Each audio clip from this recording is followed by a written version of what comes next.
Quand j'ai ouvert mon premier CELI, j'avais aucune idée de ce que je faisais. Fait qu'évidemment, je me suis planté puis j'ai fait toutes les erreurs possibles comme un épais. Ça fait qu'aujourd'hui, pour pas que toi tu te plantes comme moi je me suis planté, je te fais un top 5 des erreurs à ne pas faire dans ton CELI.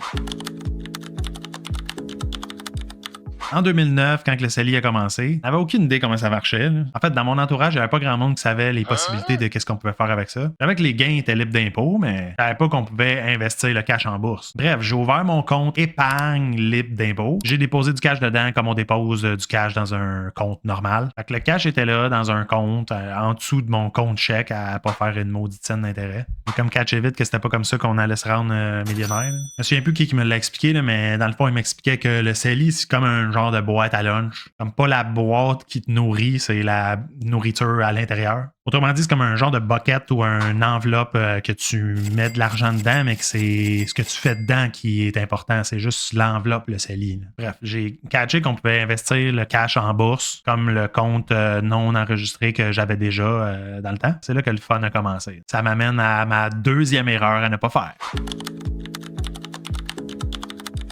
Quelque chose qui est vraiment badass à propos du CELI, c'est que, mettons, tu déposes 10 000 dedans, puis que tu retires ce 10 000-là dans la même année, on s'entend que l'an prochain, tu as le droit de remettre ton 10 000 sans problème. Mais si tu déposes ton 10 000 et que tu le perds dans des investissements de cabochon comme moi j'ai fait, là, c'est fini. Là. Il y a plus, l'espace est perdu à vie. Moi, j'étais comme, on peut faire les mêmes moves que je fais dans mon compte sur marge. Mais non, le cave, fais pas ça. Dans le fond, fais pas ça dans ton compte sur marge non plus, là, c'est ça que j'ai compris avec le temps, mais en tout cas. Bref, tu veux prendre du risque dans ton CELI, selon moi. Mais quand je parle de risque, je parle de risque calculé. Là. Et sans donner de recommandations, là, je parle plus de comme des FNB tout en un, des FNB indiciels, ou un peu comme moi je fais des stocks, plus des stocks style blue chips. Là. Mais on s'entend que le gambling là, de penny stock, là, puis ou des startups là, qui n'ont pas fait de cash encore, ou des compagnies que le gouvernement investit dedans, mettons. Là. Ça t'appartient, là, on s'entend. Là, c'est ton cash, tu fais ce que tu veux, mais been there, done that, là, moi, never again. 10 000 perdus de même, là, avec intérêt composé sur 25-30 ans, là, tu peux te douter que c'est ouch, fais pas ça. Là. Mettons qu'on a déjà vu des meilleures idées. Celle-là, je vais sûrement me faire lancer des tomates, c'est sûr. Là, mais pour ceux qui me suivent sur Facebook, vous savez que je dis tout le temps que ton CELI, c'est littéralement ton million libre d'impôts. En gros, si tu le loads chaque année, tu investis ça dans des placements de qualité. Genre, comme je disais tout à l'heure, un FNB indiciel à 7, 8, 9% de rendement historique. Ben, tu vas inévitablement avoir éventuellement 1 million libre d'impôts dans ton compte. Ouais, mais 1 million dans 25 ans, là, dans 30 ans, ça vaudra rien là, dans ton compte. Peut-être, là, mais c'est quoi l'alternative? Je veux dire, tu déposes rien, tu investis rien, puis dans 30 ans, tu as zéro. Là, je suis pas en train de dire qu'un fonds d'urgence, c'est une mauvaise idée, là, c'est une très bonne idée. Mais un fonds d'urgence, c'est généralement un fonds en cash ou en placement très liquide. Donc, par design, si tu es pour avoir du cash de côté pour les intempéries, qui te rapporte peu ou pas d'intérêt, que tu veux vraiment gaspiller ton espace de CELI pour ça, je sais pas. On s'entend que si t'es loin de la limite permise de ton espace disponible dans le CELI, il n'y a probablement pas de trouble. Mais sinon, pour moi, c'est juste un peu moins optimal.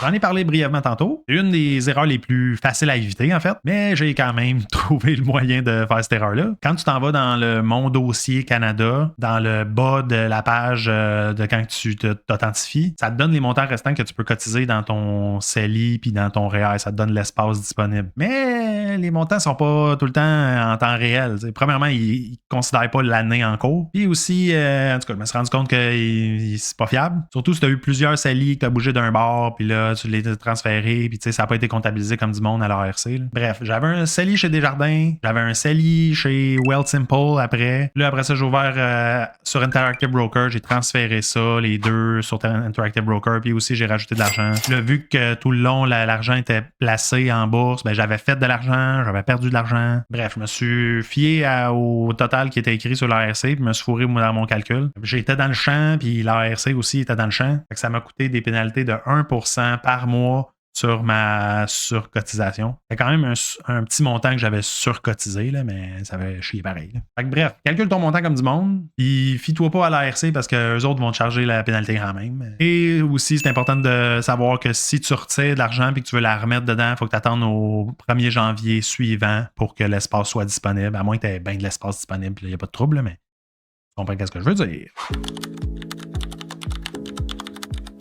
Bon, fait que je sais pas si je t'apprends quelque chose, mais le CELI n'est pas reconnu par le IRS, qui est comme l'équivalent de Revenu Canada, mais USA. Là. Fait que tes dividendes US sont imposés de 15% à la source dans ton CELI. Ça veut-tu dire que de ne pas acheter pantoute d'actions US ou de ne pas acheter de FNB américain dans ton CELI? Ça s'entend que ça dépend, là, ça dépend toujours. Si, mettons que tu as juste du cash de placer dans ton CELI, puis que tu n'as pas de cash dans un REER ou dans du non enregistré, on s'entend que rendu là, tu vas investir dans ce que tu penses qui va monter le plus, ce qui va te donner le plus de rendement. Là. Ce que je veux dire, c'est que si tu penses que le stock va monter de 20% ou que le marché américain, le S&P 500 va monter plus que d'investir dans une action canadienne, que le dividende c'est 1% ou 1,5%, c'est pas la même game, là, on s'entend. Là. Mais si au contraire, tu as full de cash dans un REER, mettons, puis que tu as full de cash dans ton CELI aussi, puis tu as du cash dans un compte sur marge, REE, tu sais, t'es loadé, tu as du cash partout, ben là, peut-être que ça vaut la peine quand même de faire un genre de stratégie. Tu sais, du genre, tu vas prioriser mettre des stocks US à